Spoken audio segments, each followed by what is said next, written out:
Bonjour everyone, Pantoufleee here today for a new video in which we're going to talk about an issue that I talked about many times on this channel, but it seems like it's impossible for wargaming to finally get rid of it, aka cheating. Because yes, even nowadays a lot of cheating mods and stuffs are running around on the battlefield, and even if you don't feel like it and maybe you feel safe about it, trust me, it's among us, and I'm gonna highlight it to you right now. So what you're taking a look at right now, guys, is the RTGM mode, something that allows you to get the artillery mode when you are shooting with ATGMs. And the first thing Wargaming did that completely erased those guys from the surface of regular battles is the fact that the Sheridan missiles is only available for you when you're playing in special game mode. So at least even if they are cheating, those guys are not polluting the regular matchmaking where stats are counted. So at least that's the first. But trust me, it's not the only available mod pack or war pack, I should say, cheat pack, or call it whatever you want, that is available in the game. There are plenties of them that I receive constantly from different modders that want kind of me to do a video while promoting the mode, which is something I do not caution. Obviously, I don't want to pay or get paid for that. I have enough money for myself not to be dependent on them. But what I mean by that is that it kind of sucks that Wargaming is not doing anything against those. I'm not saying that Wargaming is totally powerless against them, but I feel like they should go a little bit harder on those guys that are cheating in order to make the game a better place for literally everybody else. Because the problem is that by allowing modes like this, you completely destroy the purpose of the game. What's the point of being good if you just have to take your Sheridan missile, stay in the back of the map, and wait for your shells to be reloaded for you to have the artillery view and just destroy every single thing on the battlefield? I don't even see what's funny about this. How do you have fun by doing this? I mean, you are literally God when you're using this. And what's the point of doing this when you don't require any skills, anything like that? This is just ridiculous in my opinion, and it will forcefully lead to those people getting bored of the game and they will leave by themselves. To understand what I mean by cheat, guys, we could imagine what those cheats could come to. For example, imagine a T-49 with 100% accuracy with a laser aim time, or even an Heavy-183 that has increased damage. All those things, even if they seem quite magical, couldn't be possible simply because those values that represent accuracy, alpha damage, etc. will depend on the server and Wargaming directly. So if Wargaming themselves are creating the cheat, then yes, it would be possible, but it's not gonna happen. Otherwise, as a modder, it's impossible for you to change those values. But there are one or two things that you can work on for you to make the game easier, and the laser aim from ATGM mode is one of them. Now, that being said, is cheating fun?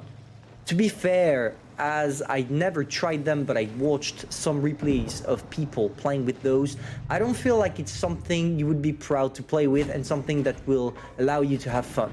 Yes, 1 or 2 games with those is fun simply because it allows you to see what you could do with those mods. But when there is no challenge anymore, the game is not fun. Now, I would like to know, what do you guys think about these kind of behaviors? Do you think it's something that should not be allowed because obviously cheats are punishable by Wargaming? But when it comes to the rest, when it comes to maybe Wargaming creating themselves some funny game modes, some cheat modes in the game for us to enjoy them, for example, a special game modes where cheat would be allowed, that would be hilarious to see. That's kind of an Olympic where you allow everybody to take as much steroids as they can just to see how far the human body could go.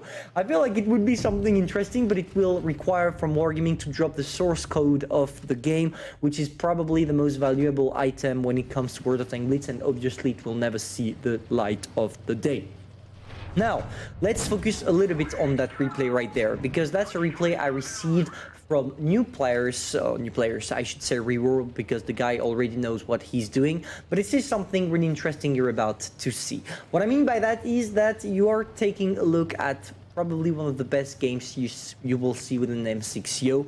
And the thing is, it's below the 5k battles. As you remember, or maybe you don't know this, but when you have below 5k battles, you are playing only with people that have below 5k battles, which implies that the overall level kind of sucks. So when you're doing a reroll, it allows you to play against really weak guys that don't have a clue what they're doing, and therefore it's easier for you to do the job. So that being said, what we're seeing right now is an extremely talented player playing against people that don't have a clue what they're doing. And yes, it's gonna result in something quite amazing. As you can see, the M6O is the kind of tanks with which you wanna play in all down only, show your turret, and once you're done showing your turret, you should be able to destroy all you are gonna see. He's playing with the two shell gun, so the second gun, and I feel like it's not a mistake, but that's not my favorite one. I would rather have more DPM than burst abilities, but it's only my choice, and I know that the most popular gun is the second one, aka the two shell gun. Now, what does he have to do? It's a 3 versus 4 situation, but it's gonna soon turn into a 2 versus 4 because of how many bad players he has in his team. And there is also the PTA that is going AFK. Not a problem, our friend is going back right there. He's waiting for the Emil to maybe do a mistake or something like that, and he has to reload the whole clip. The Emil is possibly gonna be able to sneak 1 or 2, but unfortunately, as the guy doesn't know what he's doing, he's shooting at the turret instead of shooting at the hull, which implies that the M6 is gonna wreck his ass. So there we go, first shot. There is also the Yak Tiger right there. He only has to reload, and while he's reloading, the Yak Tiger is gonna destroy the PTA, which is the biggest mistake you could do. I should probably start a series of a new account where I would play the first 5k battles just to play against really both players to be able to break some world record or things like that, but we'll see in the future. So there we go, we see our friend derping the shit out of all those guys, but he has to be careful. As you can see, a lot of those don't really know how to play. No, you already know why. Yak Tiger is playing with HE, 75 is staying in the open, so we can expect all of those 3 guys remaining not to have a clue what they're doing.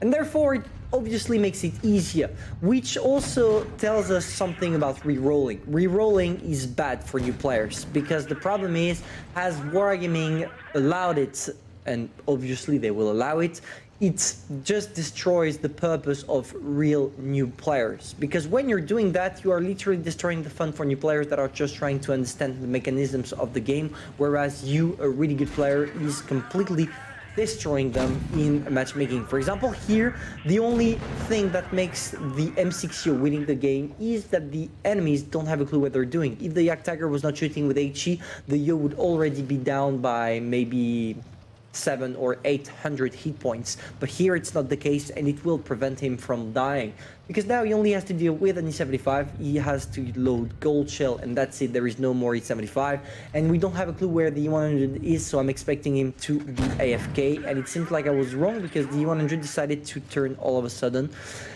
which is kind of weird. For example, here, if the 100 just shot with HE on the M6O, he would have been able to destroy the guy completely, and it was over by the guy would have lost. But here it's not gonna happen. The Yo is still gonna have a chance against the E100, but is he gonna win? I don't think so. I feel like the E100 kind of knows what he's doing, but maybe I'm wrong. So there we go. We see the Yo, first shot, second shot with hit shell, obviously, and he dies from the E100 that knows how to play.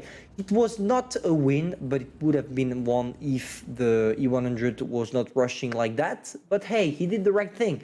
And yeah, 9.2k damage.